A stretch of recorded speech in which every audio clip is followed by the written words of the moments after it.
बुद्ध, परम पूज्य बाबा साहब डॉक्टर अम्बेडकर, प्रियदर्शी सम्राट अशोक, भारत भूमि पे जन्मे सभी संत महापुरुषों को श्रद्धा के भाव से वंदन करते हुए मंच पे मंचासीन भिक्षु संघ को सादर वंदना करते हुए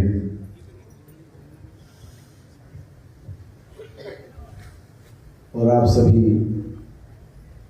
धर्म उपासक उपासिकाएं, आपको साधुवाद, धन्यवाद, जय भीम, नमो बुद्धाय करते हुए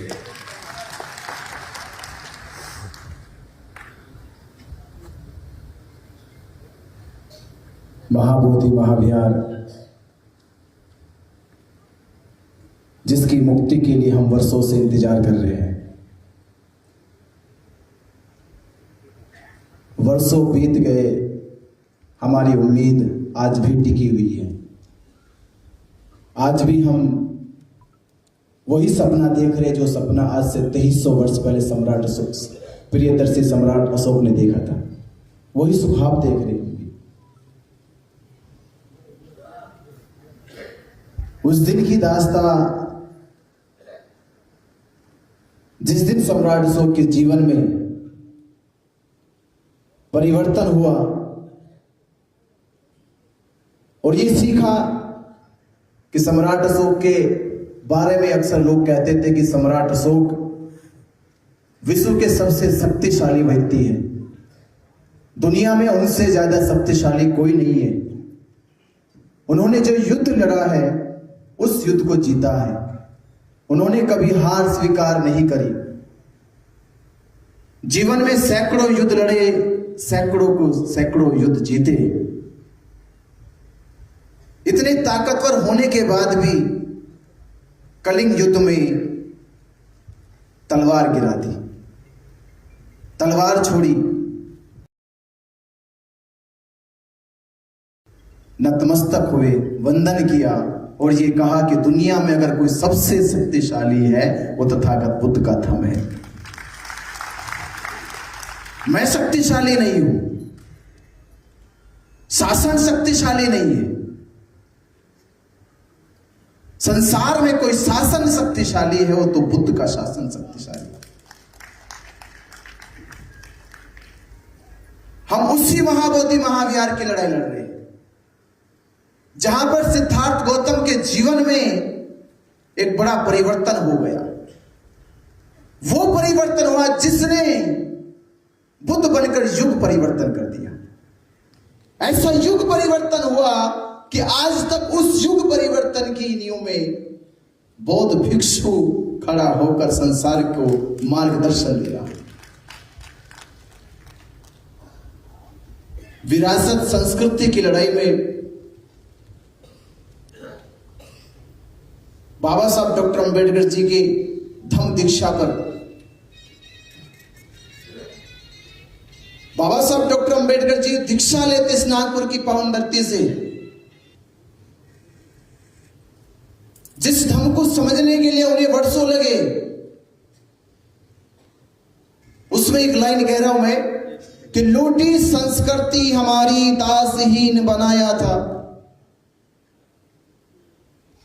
ये भारत इतिहास के परिप्रेक्ष्य में मैं कह रहा हूं आपसे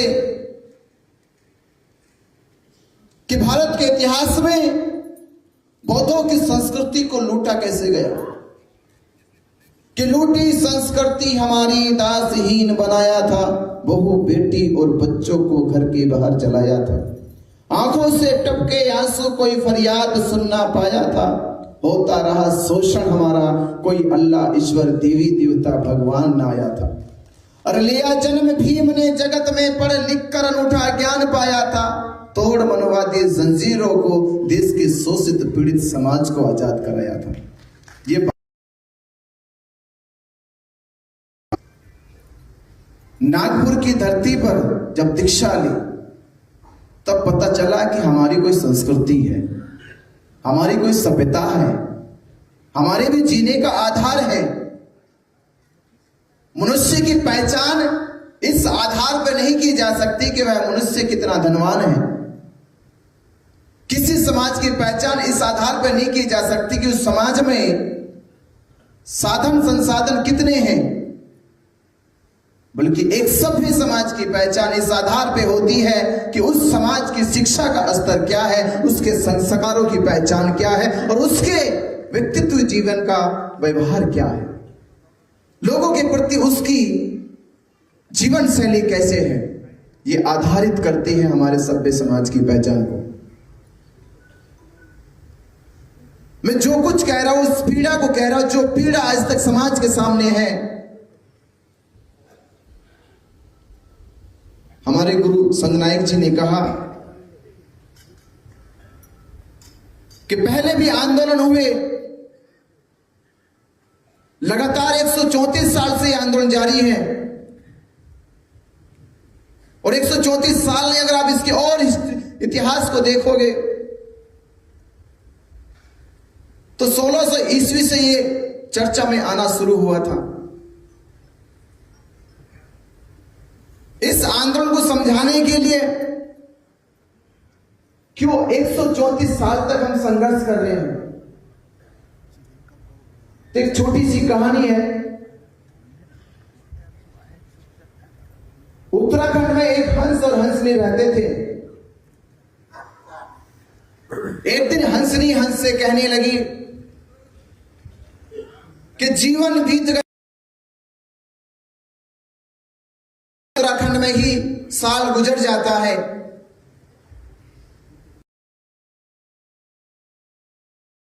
कहीं ना कहीं और घूमने की जिज्ञासा इच्छा पैदा होती है। इस मई के महीने में उत्तराखंड से कहीं और बाहर चलते हैं। तो हंस ने हंसनी की बात को स्वीकार किया और मई के महीने में हंस हंसनी को लेकर राजस्थान चले गए।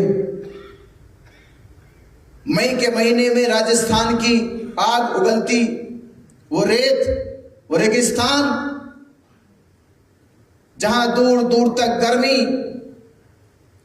गर्म हवाएं, पेड़ झरने नजर नहीं आते थे,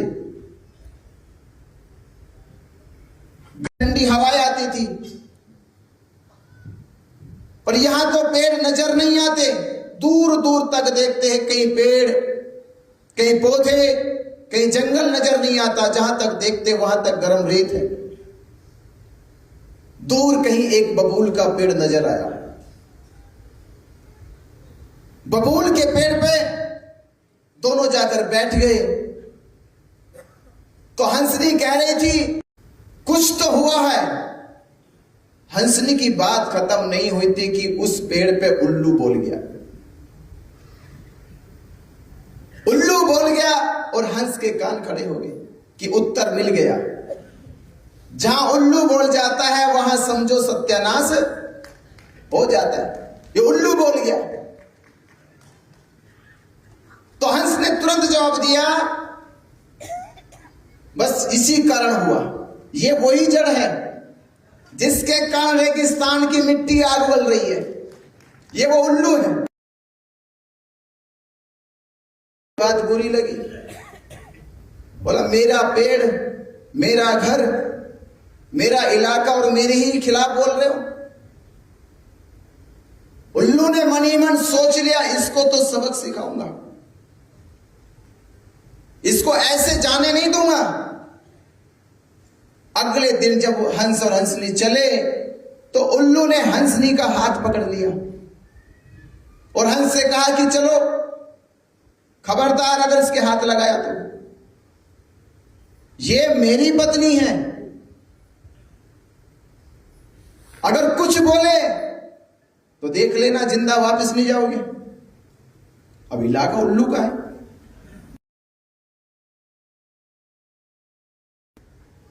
हंस घबरा गया। उल्लू वैसे, वो तो बिना बोले बिना कुछ कही लोगों में दहशत पैदा कर देता है। अगर कुछ कह दिया तो फिर तो गई जिंदगी, किसी काम की नहीं बचेगी। हंस दुखी मन से चल तो पड़ा, पर सोचने लगा कोई तो हल निकालूंगा, किसी से तो शिकायत करूंगा मैं इसकी। तो तो गांव में ही बस्ती थी। सोचने लगा इस बस्ती में जाऊंगा तो कोई सरपंच, कोई मुखिया, प्रमुख मेरी बात सुनेगा, फरियाद सुनेगा, मेरे दुख को, पीड़ा को कुछ ना कुछ समाधान तो देगा। इस इतनी बड़ी दुनिया में कोई तो न्याय करेगा।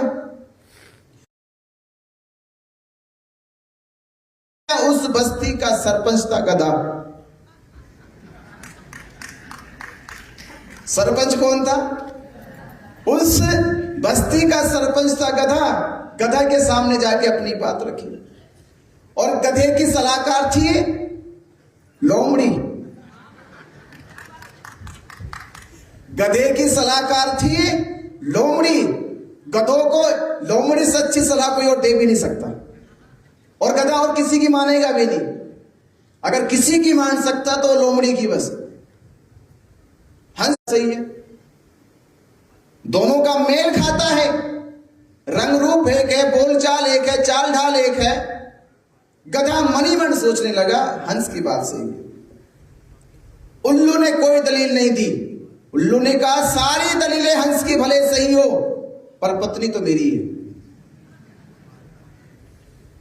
मुझे कोई सबूत नहीं देना।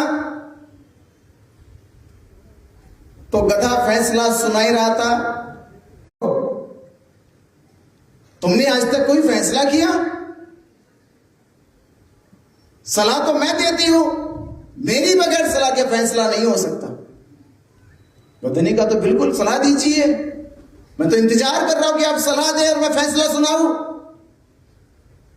तो लोमड़ी कहती है उल्लू पड़ोसी है हमारा। उल्लू कौन है? उल्लू पड़ोसी है हमारा और पड़ोसी का यहां उठना बैठना, पानी भी नहीं मिलेगा पीने को। ऐसा करो फैसला उल्लू के पक्ष में सुना दो। गधे ने तो वही काम किया कि हंस तुम्हारी सारी दलीलें, सारे सबूत, सारे गवाह भले ही तुम्हारे सही हो पर यह पंचायत इस नतीजे पे पहुंची है हंसनी जो है वो उल्लू की पत्नी है। सीधा रिश्ता उल्लू से है। अब हंस क्या करे? बेचारा दुखी, परेशान, अब कहां जाए? सरपंच भी ऐसे निकले।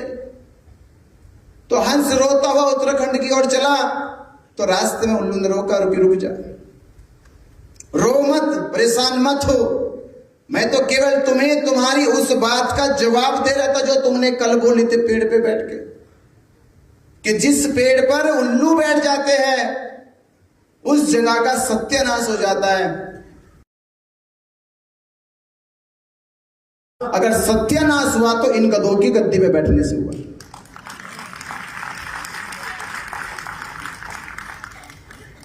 ये जो समाज के नेतृत्व की लड़ाई है,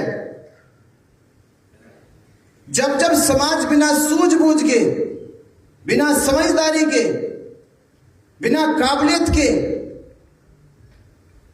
जब नेतृत्व को चुनता है तो वैसे होते जैसे गधे। और वो समाज, वो देश, वो धरती पाकिस्तान की रेत हो जाता है, वो बंजर पड़ा रहता है।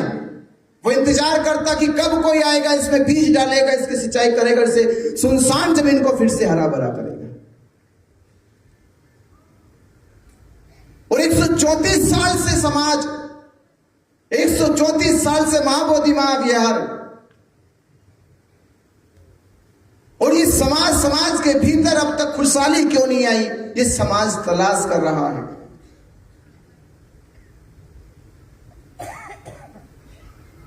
महाबोधि महाविहार क्यों मुक्ति की लड़ाई लड़ रहे हैं हम लोग? इसे समझने के लिए बाबा साहब डॉक्टर अंबेडकर जी के एक सामाजिक परिवर्तन को समझना होगा कि बाबा साहब अंबेडकर जी कहते हैं कि मैं भारत को बौद्ध में देखना चाहता हूं। ऐसा सपना था सम्राट अशोक का।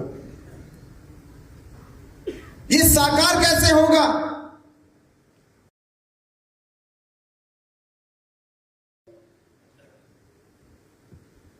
धर्म स्थलों को स्थापित करना होगा। धर्म स्थल हमारे पास नहीं है, दुनिया भर के मुसलमानों के पास उनका धार्मिक स्थल मक्का मदीना है। इसलिए दुनिया भर में इस्लाम धर्म का प्रचार प्रसार तेज गति से होता है, कोई रुकावट नहीं, कोई बाधा नहीं।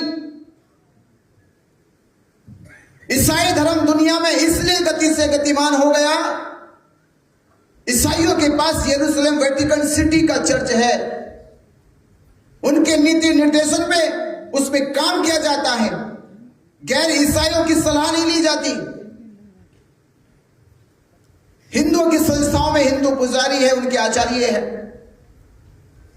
पर इस दुनिया में इकलौते बुद्धिस्ट हो गए, ये बौद्ध समाज है। और भारत में, जहां भारत की पहचान बुद्ध से,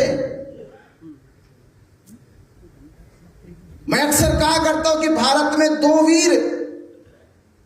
भारत के दो वीर बुद्ध और महावीर भारत की एक अलौकिक पहचान है, एक अद्भुत पहचान है। ये अलौकिक और अद्भुत पहचान को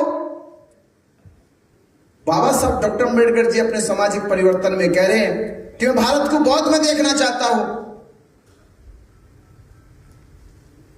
तो बौद्ध धर्म की जड़ कहां है? महाबोधि महाविहार में। महाबोधि महाविहार में बौद्ध धर्म की जड़ें हैं, और जड़ों में लग गए हैं दीमक। क्या लगे जड़ों में? और जिस पेड़ की जड़ों में दीमक लग जाए वो पेड़ हरा भरा नहीं होता, वो फल अच्छे नहीं दे सकता। एक सामाजिक परिवर्तन की लड़ाई में तो वर्षों पहले महाबोधि महाविहार की इस विराट विरासत में कुछ दीमक लग गए, और जब तक दीमक बाहर नहीं निकाली जाएगी तब तक भारत में बाबा साहब डॉक्टर अम्बेडकर जी का जो सपना है भारत बौद्ध में बनने का, वो हमें नजर नहीं आएगा, वो पूरा नहीं होगा। महाबोधि महाविहार मुक्त हो जाता या बौद्धों के हाथ में होता तो आज आप सब बुद्धिस्ट जानते हैं, पूछने भिक्षु संघ भी जानता है कि महाबोधि महाविहार वो भारत क्या महाविहार नहीं है, बल्कि एशिया और दुनिया के 56 से ज्यादा बुद्धिस्ट देशों का धार्मिक स्थल है, 56 से ज्यादा देशों का। और आप सोचिए, जहां भारत में राम मंदिर, शिरडी साईं मंदिर और तिरुपति बालाजी मंदिर की बात होती हो, और वहां पर जब दान की बात आए तो दान अरबों खरबों में जाता हो, और वो अरबों खरबों से हिंदू धर्म का प्रचार भारत और भारत के बाहर जाकर कर सकते हैं, तो आप सोचिए, थोड़ा दिमाग लगाइए कि भारत के हिंदू केवल अपने जब भारत के मंदिरों में दान देते हैं तो अरबों खरबों में जाता है। तो सोचिए, महाबोधि महाविहार भारत के केवल बुद्धिस्टों का नहीं है, दुनिया भर के 56 देशों के बुद्धिस्टों का है। जब उसमें दान आता होगा तो उसकी संख्या कितनी बड़ी होती होगी, कितनी बड़ी संख्या होती होगी। उतनी बड़ी संख्या होने के बावजूद भी आज तक महाबोधि महाविहार यानी BTMC ने बौद्ध भिक्षुओं के लिए प्रशिक्षण केंद्र नहीं बनाए। सबसे बड़ी हार होगी, बौद्ध भिक्षुओं के लिए शिक्षा के केंद्र नहीं बनाए। जब शिक्षा के केंद्र नहीं होंगे तो भिक्षुओं को ट्रेनिंग कहां से मिलेगी, भिक्षुओं को सिखाया कैसे जाएगा? शिक्षण संस्थान नहीं होंगे तो छोटे छोटे बच्चों को धर्म की शिक्षा कैसे सिखाई जाएगी? अगर महाबोधि महाविहार बुद्धिस्टों के हाथों में होता तो वहां प्रशिक्षण केंद्र बनते तो भारत में विद्वान भिक्षु होते, और विद्वान भिक्षु भारत को बौद्ध में बनाने की सपने को साकार कर दिए होंगे। आज तक ये सपना साकार क्यों नहीं हुआ? क्योंकि जहां जड़ थी उस जड़ को काट दिया। आज तक बौद्ध भिक्षुओं के लिए BTMC के द्वारा देश भर दुनिया से बौद्ध भिक्षु आते हैं, उनके लिए रहने की व्यवस्था तक नहीं की गई, रहने की व्यवस्था नहीं की गई, भोजन दान की व्यवस्था नहीं की गई, बौद्ध भिक्षुओं के लिए चिकित्सा सुविधा की व्यवस्था नहीं की गई। तो आप सोचिए, 56 देश के बुद्धिस्टों का फिर दान जाता कहां है? कहां जाता है? दान कहां गया? वो दान गया उन्हीं के वो षड्यंत्रकारी प्रचार प्रसार में चला गया, जो सदियों से बौद्ध धर्म को मिटाने की कोशिश कर रहे हैं। तो बाबा साहब अम्बेडकर जी जो सपना 1956 में देखते हैं, आज वो साकार हो जाता अगर महाबोधि महाविहार बुद्धिस्टों के पास होता, आज साकार हो जाता सपना। तो सपने को साकार करने के लिए बाबा साहब डॉक्टर अम्बेडकर जी ने ये कहा था कि लूटी संस्कृति हमारी दासहीन बनाया है, कि संस्कृति लूटने के बाद, विरासत छिन जाने के बाद, विरासत को दफना देने के बाद ही किसी समाज को लंबे समय तक गुलाम बनाया जा सकता है। हमारे पास पहचान ही नहीं रही, ना हमारे व्यक्तित्व की पहचान है, ना हमारे संस्कारों की पहचान रही, ना हमारे समाज की पहचान रही। विलुप्त समाज में हम खुशी ढूंढने की कोशिश कर रहे हैं।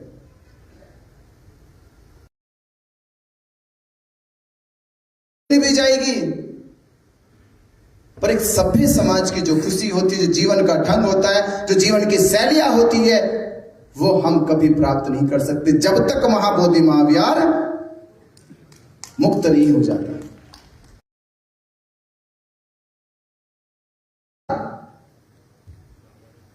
सम्राट अशोक ने देखा, सम्राट अशोक ने महाबोधि महाविहार को बनाने का सपना देखा।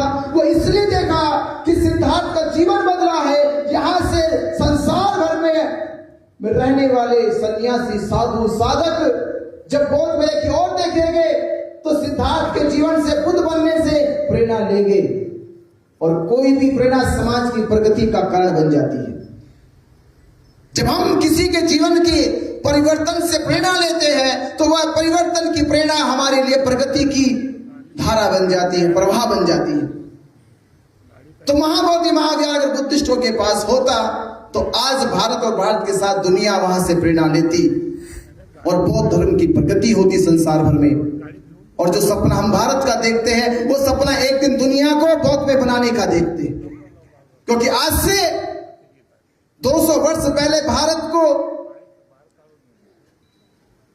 एक राइटर ने लिखा कि भारत जो है एक ऐसी धरती जहां पे अध्यात्म और संन्यास का जन्म हुआ।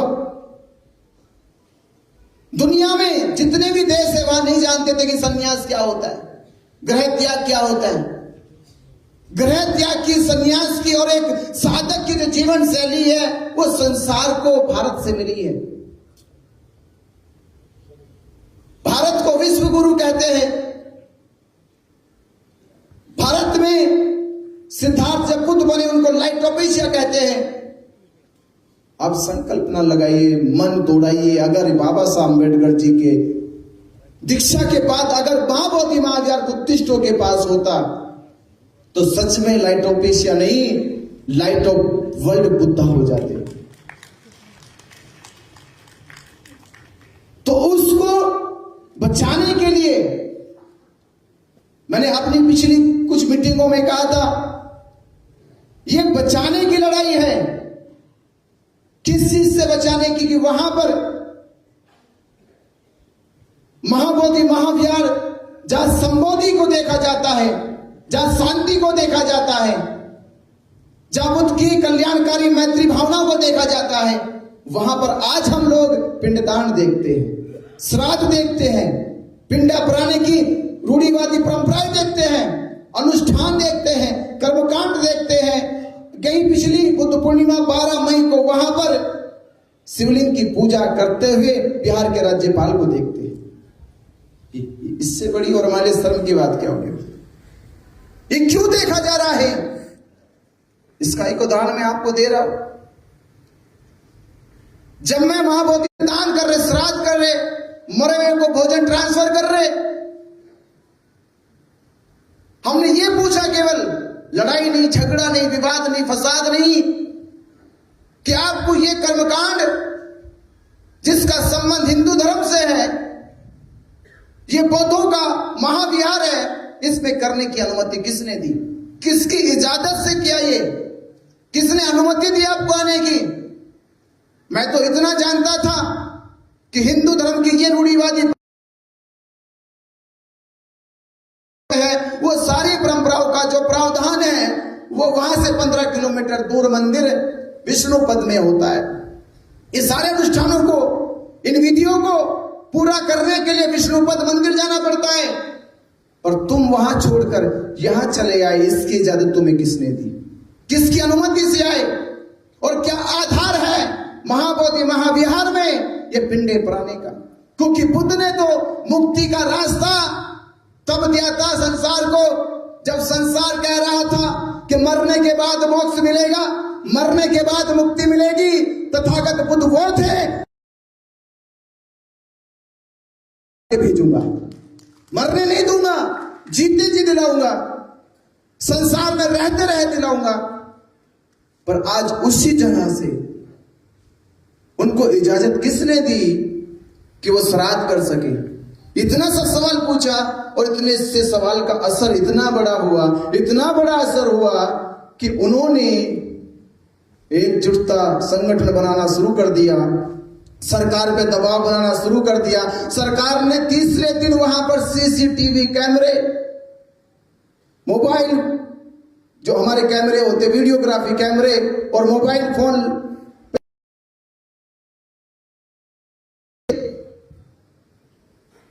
क्यों नहीं ले जा सकते?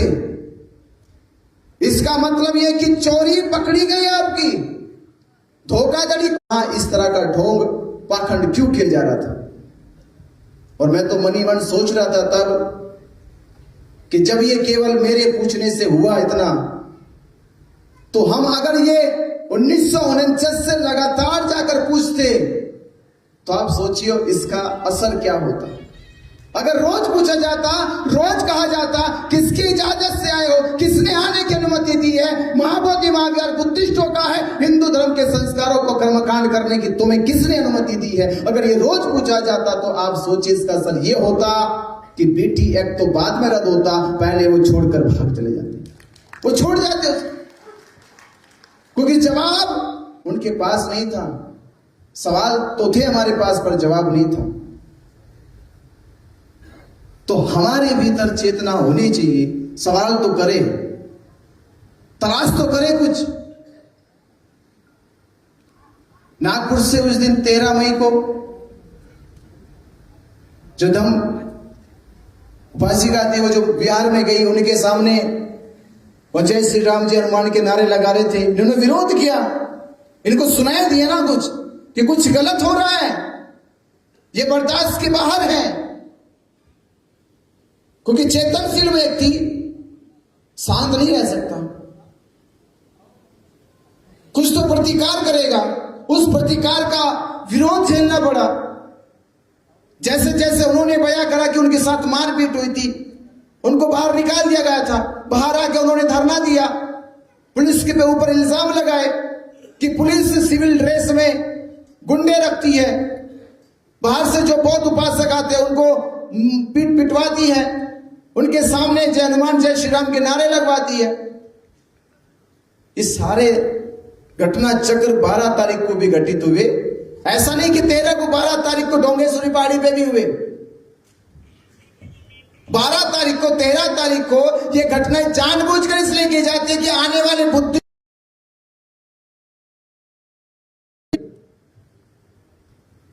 क्योंकि कभी ना सोचे कि महाबोधि महाविहार मुक्त हो जाए।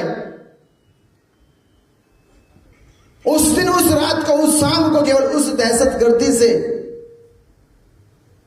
समाज बाहर निकले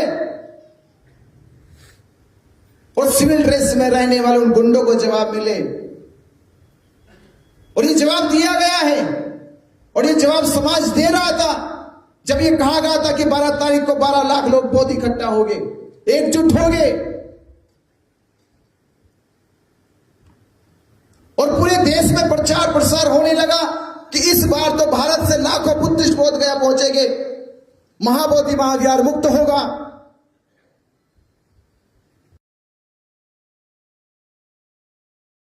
जैसे जैसे समाज तैयारी कर रहा था, वैसे वैसे षड्यंत्रकारी भी अपने षड्यंत्र रचनाएं शुरू कर रहे थे। मैं कह रहा था आपसे कि नेतृत्व करने वाले के पास समझ होनी चाहिए, सूझ होनी चाहिए, बूझ होनी चाहिए। 9 मई को भारत और पाकिस्तान के युद्ध की हवाला देते हुए पुलिस प्रशासन ने हमारे साथियों से आंदोलन स्थगित कराने की घोषणा करा ली। बंते जी भी विरोध किया, बंते सुमेधो जी, भिक्खुनी, पूर्णिमा जी,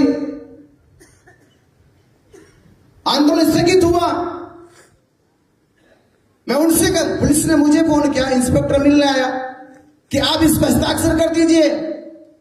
मैंने कहा इतनी जल्दी क्या हस्ताक्षर कराने की, और मुझे केवल इतना बताइए पहले आप, भारत पाकिस्तान का युद्ध हो रहा है, क्या भारत पाकिस्तान युद्ध की सीमा बोध गया में है कि यहीं से बम गिरेंगे, यहीं बम गिरेंगे? अगर बम यहीं गिरेंगे तो क्या वो धरना स्थल पे गिरेंगे, बोध गया में नहीं गिरेंगे? अगर बोध गया में भी गिरेंगे तो आपने काल चक्र मैदान में 12 मई बुद्ध पूर्णिमा जयंती की, अगर आपको यहां स्थगित करने थे प्रोग्राम, तो धरना स्थल का क्यों करा, काल चक्र मैदान का क्यों नहीं किया? क्यों नहीं किया? तो जब ये सवाल मेरे भीतर था तो मेरे उन साथियों के भीतर सवाल पैदा क्यों नहीं हुआ? धरना स्थल की और काल चक्र मैदान की दूरी ज्यादा नहीं है। जब भारत पाकिस्तान की सीमा का असर बोध गया में हो सकता है, तो धरना स्थल का असर काल चक्र मैदान तक नहीं होता। पर हमारे साथी तो सिग्नेचर कर दिया कि स्थगित कर दो। पुलिस वाले से मैंने कहा कि देखो आज 9 तारीख है, कल 10 है, परसों 11 है, फिर 12 है, और 12 को मेरा समाज आने वाला है। यह फैसला मैं नहीं लूंगा, क्योंकि यह आंदोलन मेरा नहीं है। यह आंदोलन खड़ा क्या समाज करेगा या नहीं करेगा, इसके लिए मैं कोई फैसला ले सकता। वो अपना जो कागज लेकर आया था वापस चला गया, और शाम के समय फिर पुलिस स्टेशन में बुलाया। बंते ने तो वीडियो बनाई, इन्होंने बोला भी, बंते सुमेधो ने बोला, बंते पूर्णिमा ने बोला। वो वीडियो देखा तब हमारा जो मस्तिष्क संतुलन था वो थोड़ा गर्म हुआ। हम धरना स्थल पहुंचे, पुलिस फोर्स भी थी, यहां पत्रकार बंधु है, समता जी, अंतानी जी है, अंतानी भी थे उस समय वहां पे, ये सब मौजूद थे। मैं आपसे ये बात इसलिए कह रहा हूं कि हमने उस समय पुलिस को कहा कि तुम्हें जो प्रस्ताव स्थगित करने का जिसने दिया सहमत नहीं है, जब तक समाज नहीं आ जाता। और रही बात धरना खत्म करने की, ये मेरी जैसे भाषा थी मैं वैसे बता रहा हूं, रही खत्म करने की, तो आप में ताकत है तो आप धरना स्थल की बल्ली उखाड़ के दिखाओ, ताकत उखाड़ के दिखाओ। इंस्पेक्टर फोर्स लेके खड़ा हुआ था, वो देख रहा था, बस वीडियो बना रहा था। ये सारे बातें, सारा विरोध पुलिस के साथ हुआ 9 तारीख को। पर आप मुझे बताओ, धरना रुका उस रात को जब पुलिस उखाड़ने आई थी, पुलिस धरना हटाने आई थी, धरना रुका 9 मई को। अब मेरे जो साथी थे उन साथियों को धन्यवाद देने के बजाय मेरे खिलाफ उसी रात को एफआईआर लिखी गई। ये एफआईआर किसने लिखी? पुलिस ने नहीं लिखी, ये मेरे साथियों ने लिखी कि हमने उनकी जो मंशा थी, उन्होंने जो स्थगित करने घोषणा कर दी, अब वो घोषणा उनकी रुक गई और मेरे खिलाफ एफआईआर लिखवा दी कि मैंने बिहार के बनते सुनीतपाल की मैंने उस पर हमला किया है, प्रज्ञाशील पे हमला किया। आप सोचिए, पुलिस वाले मौजूद,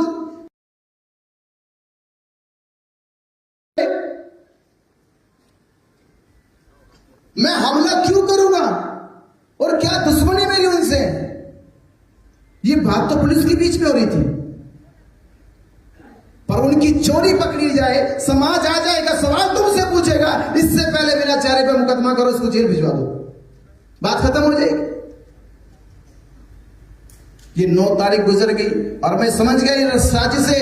मैंने सोचा मनी मन अब शांत होना पड़ेगा, 2-3 दिन शांति से बैठ जा बस, 12 तारीख को समाज आ जाएगा और फैसला हो जाएगा।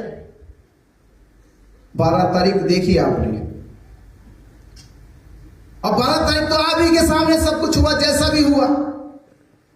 जो लोग बोध गया गए थे, उन्होंने सबने देखा कि क्या क्या वहां पर हुआ। उस दिन पुलिस ने मुकदमा लिखा एक हमारे ऊपर कि आपने उल्लंघन किया, राज्यपाल की मौजूदगी में जाकर शांति मार्च निकाला, महाबोधि महाविहार के सामने यहाँ पे वहां पे जाके आपने लोगों को इकट्ठा किया। और वो इसलिए किया कि हम समाज के हौसले को और मनोबल को टूटने और गिरने देना नहीं चाहते थे, उसका हौसला बने। हम महाबोधि महाविहार क्यों नहीं जा सकते? हम एकजुट होकर क्यों नहीं जा सकते? 12 तारीख को डोंगेश्वरी पहाड़ी पे हिंसा हुई, मारपीट की, सर फोड़े गए, उसका विरोध भी किया गया। इंस्पेक्टर रास्ते में रोक लिया, मैं रुका, फिर बोले कि झगड़ा हो जाएगा, हिंसा बढ़ जाएगी। हमने 12 तारीख भी ऐसे कर ली, 13 तारीख घटना घटी। तो ये सारी जो प्लानिंग थी, मैं रात को गिरफ्तार हो गया, भारत पाकिस्तान का युद्ध भी सीज फायर हो गया। अब तो ये भी मौका नहीं था पुलिस वालों के पास ये कह सके कि भारत पाकिस्तान का युद्ध हो रहा, धरना खत्म कर दो। अब तो ये बात भी खत्म हो गई और मेरे ऊपर मुकदमा कर दिया, मैं जेल चला गया। 13 तारीख को जेल, 14 तारीख का दिन हुआ, 15 तारीख को जितने आप लोग बैठे, मैं सबसे पूछ रहा हूं, किसी को अगर जानकारी हो, 15 तारीख को 11:30 बजे डीएम कार्यालय पहुंचे हमारे वही साथी जिन्होंने स्थगित करने की घोषणा की थी। वो साथी 15 मई को 11:30 बजे डीएम कार्यालय पहुंचे और फिर से कोई हस्ताक्षर करके आए कि आंदोलन स्थगित हो जाएगा। क्या ये बात आपको बताई गई थी 15 तारीख को? ये बात मालूम हुई आपको किसी वीडियो के द्वारा? कोई सूचना प्राप्त हुई? जब सूचना प्राप्त नहीं हुई, आपको जानकारी प्राप्त नहीं हुई, आपको तो लगता होगा ये अचानक हो गया। पूछना जो साथी कि 15 मई को 11:30 बजे डीएम कार्यालय में क्या करने गए थे? वो चिट्ठी लिखाई गई और कहा गया कि आज रात के 12 बजे धरना खत्म कर दिया जाएगा। जब उन साथियों को यह मालूम हो गया कि पुलिस धरना खत्म करेगी, तो उन्होंने समाज को कि पुलिस ने हमसे दबाव बनाकर हमसे लिखवा लिया है, तो सूचना देने का काम भी तो था। जब सहयोग मांगने की सूचना दी जा सकती है, दान मांगने की सूचना दी जा सकती है, तो धरना खत्म हो रहा है, इसकी सूचना क्यों नहीं दी गई? ये सूचना दी जानी चाहिए थी। और उनकी नजरों में हवा ही था, तो मैं तो जेल चला गया, तुम्हारी मौजूदगी में धरना खत्म क्यों हो गया? ये सवाल कौन पूछेगा? मेरी मौजूदगी में भारत पाकिस्तान युद्ध हो रहा था, उसकी सुरक्षा के बाद भी मैंने धरना खत्म होने नहीं दिया। मेरी मौजूदगी का असर इतना था, मेरी मौजूदगी का असर इतना था। मेरे जाने के बाद तुम्हारी मौजूदगी का असर क्या था? क्यों खत्म हो गया? क्यों नहीं रोका गया? और जवाब ना बने, उन्हें सवालों के जवाब ना देना पड़े। जितने दिन मैं जेल में रहा, उतने दिन मेरे पे हमला करते रहे, हर रोज मेरे खिलाफ, और आज भी मेरे खिलाफ। कुछ तो नैतिकता होनी चाहिए। मैं तो हैरान था जब मैं बाहर निकल के आया तो मुझे टेलीफोन आने लगे। जितने फोन आ रहे थे उतने लोग रोते रोते बात कर रहे थे, फोन पे रोते रोते बात कर रहे थे कि आवाज सुनने के लिए इतने दिन लग गए, इतने दिन लग गए, इतने दिन लग गए। तो मैं सोच रहा, मेरे भिक्खु संघ यानी मेरे गुरु का भी जिन्होंने जीवन दिया, उनका दिल नहीं पसीजा, उनको रहम नहीं आया मेरे ऊपर, दया नहीं आई बिल्कुल भी। और लगातार मेरे खिलाफ, मेरे ऊपर, मेरे चरित्र के ऊपर, मेरे मनोबल के ऊपर हमला करते रहे।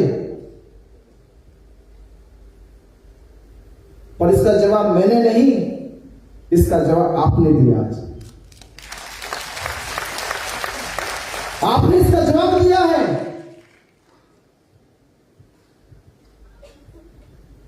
तो ये बात 2 दिन से एक बात और चल रही है, बाहर बैनर तक एक हो जाओ, एक हो जाओ।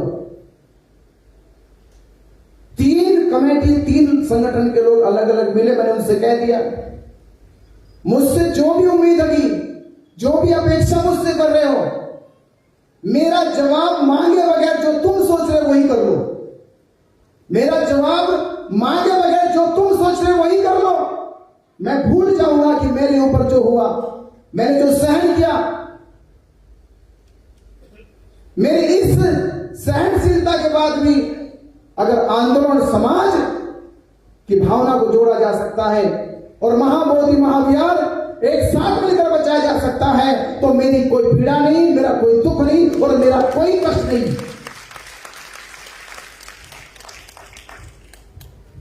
पर मैंने कहा उन साथियों से, मैंने प्रैक्टिकल किया, तुम प्रैक्टिकल करके तो देख लो, तुम करके तो देखो। अरे मैं ये प्रैक्टिकल कब से कर रहा हूं, ये अब से नहीं कर रहा, ये प्रैक्टिकल तब से हुआ जब पहली बार 17वें दिन आंदोलन हटाया गया था।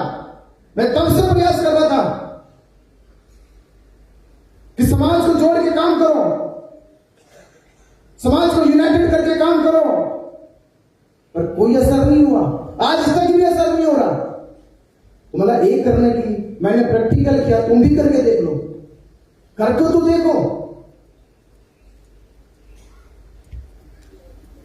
तो मैं वही कह रहा हूं कि आंदोलन बड़ी सूझबूझ के साथ होता है, समझदारी के साथ होता है और साहस के साथ होता है, डर के साथ नहीं होता। जैसे कहानी में कहता हूं, एक कबीला था, उस कबीले के ऊपर एक बहुत ही क्रूर राजा बार बार हमला करता था, उसकी संपत्ति को, उसके धन को छीन के लेके चला जाता था। उस कबीले के सारे लोग परेशान हो गए, कैसे जिए, जीना दुश्वार हो गया। जो किसान खेती से आती फसलें वो लूट ले जाता है, जो मेहनत करके धन इकट्ठा करते हो धन लूट ले जाता है, खाने को राशन नहीं, रहन सहन को कोई अच्छे घर नहीं, जीना जब दुश्वार हो गया उनका, एक दिन उन्होंने मीटिंग बुलाई और कहा कि भाई ऐसे घुट घुट के मरने से अच्छा है बहादुर की मौत मर जाते हैं, युद्ध करते हैं चलो। राजा ने अपने सैनिकों को कहा, गांव वालों का, कबीले वालों का। तो जो क्रूर राजा था वो एक नदी के पार रहता था, तो कबीले के लोग चल पड़े, नाव में बैठे नदी पार कर दी। तो उनको शुरू में लगता था जो लुटेरे लोग आगे वो 10-20 लुटेरे आते, 10-20 को तो हम मार के वापस आ जाएंगे, 10-20 लुटेरे हैं, 10-20 को तो मार के वापस आ जाएंगे। वो कबीले का राजा लेके चला गया। जब लेके चला गया तो जिन नाव से गए थे उसने उस नाव को बांधने के बजाय उन नाव को नदी में बहा दिया। जब नाव नदी में बहा गई तो उस समय कबीले के सैनिकों पे ज्यादा असर नहीं हुआ। जब वो आगे बढ़े और उसने उस राजा की सेना को देखा तो 10-12 नहीं, वो 1200 सैनिक थे, 1200 सैनिक।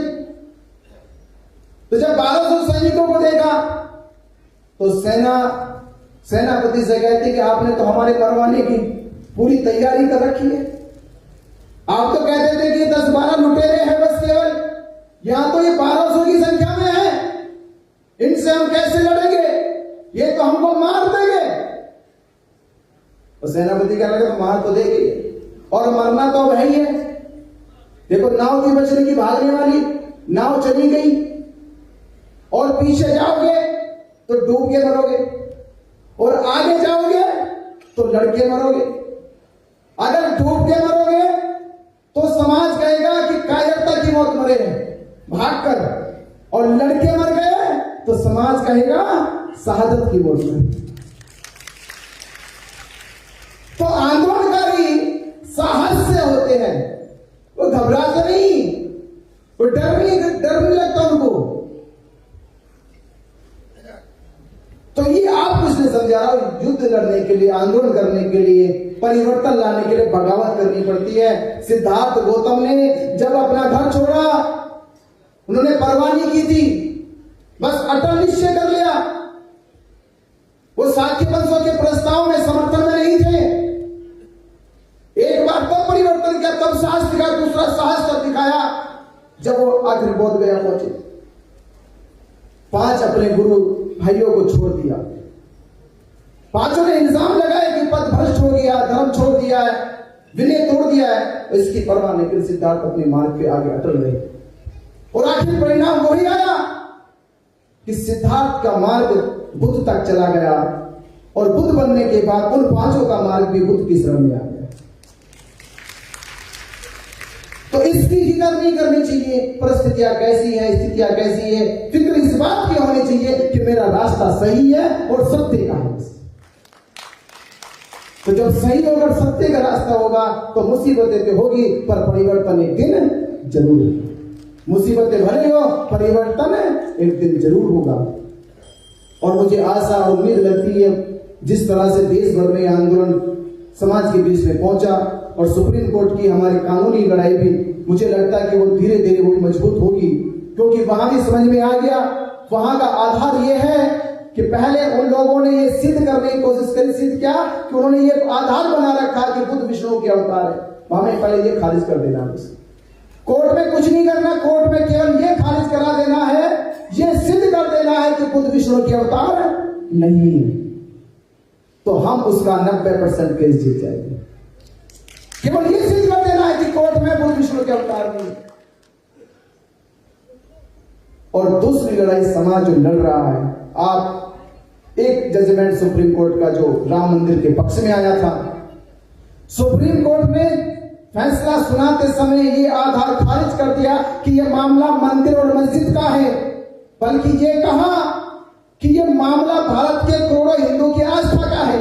और आस्था के आधार पे हिंदुओं के बहुमत को देखते हुए, हिंदुओं के समर्थन को देखते हुए, हिंदुओं की एकजुटता को देखते हुए सुप्रीम कोर्ट ने बिना सबूत, बिना गवाहों के फैसला हिंदुओं के पक्ष में सुना दिया। अब यही काम हमको करना है कि भारत के बुद्धिस्ट बहुजन समाज और अम्बेडकरवादी लोगों को हमें जागरूक करना है कि बीटी एक्ट क्या है, महाबोधि महाविहार बौद्धों को क्यों मिलना चाहिए। 134 साल से महाबोधि महाविहार को मुक्ति के लिए जो आंदोलन चलाया जा रहा है, वो आंदोलन अब तक सफल क्यों नहीं हुआ। भारत बौद्ध में कब बनेगा, ये सारी बातों को लेकर हमें समाज के बीच में जाकर समाज को जागरूक करना है। और जब समाज जागरूक हो जाएगा तो समाज को एकजुट करके हम सुप्रीम कोर्ट के सामने जाकर कहेंगे कि यह मामला अब बुद्ध विहार और सरकार के बीच का नहीं है, यह मामला भारत के करोड़ों बुद्धिस्टों की आस्था का है। ये भारत के करोड़ों बुद्धिस्टों की आस्था का है। तो हमारी संख्या कौन सी करोड़ों से कम है? कम है क्या? हम भी तो करोड़ ही है। तो जब करोड़ों बुद्धिस्टों की आस्था का हवाला आधार बनाया जाएगा तो फिर से सुप्रीम कोर्ट के उसी जजमेंट को दोहराया जाएगा। तो हमें लड़ाई नजदीक तक जा रही है, कानूनी तौर पर नजदीक तक है, सामाजिक तौर पर नजदीक तक है, और सरकार पे भी दबाव बनाने की पूरी कोशिश की जा रही है। हलचल है, तभी तो 25 लोगों की कमेटी बना दी गई। 25 लोगों की एडवाइजरी बोर्ड क्यों बनाया गया? हमारे समाज को बेवकूफ बनाने के लिए। हम बन गए बेवकूफ। उसमें अलग से 10 देशों के लोगों को रखा गया। भारत में से केवल 4 वो भी एक दलाई लामा जी है, 3 और लोग हैं, और 11 लोग सरकार के हैं। ऐसी कुल मिलाकर 25 लोगों की कमेटी बनाई गई, पर अम्बेडकरवादी बुद्धिस्टों को नहीं रखा गया। बाबा साहब डॉक्टर अम्बेडकर जी की संस्था भारतीय बौद्ध महासभा, जो भारत के कोने कोने में है, बाबा साहब अम्बेडकर जी के समय से बौद्ध धर्म का प्रचार प्रसार कर रही है। अगर सरकार की मंशा सही होती, अगर वो निष्पक्ष फैसला कहती, अगर ये कमेटी में भी किसी को रखना होता, तो कम से कम भारतीय बौद्ध महासभा के कुछ सफल अधिकारियों को तो रखते।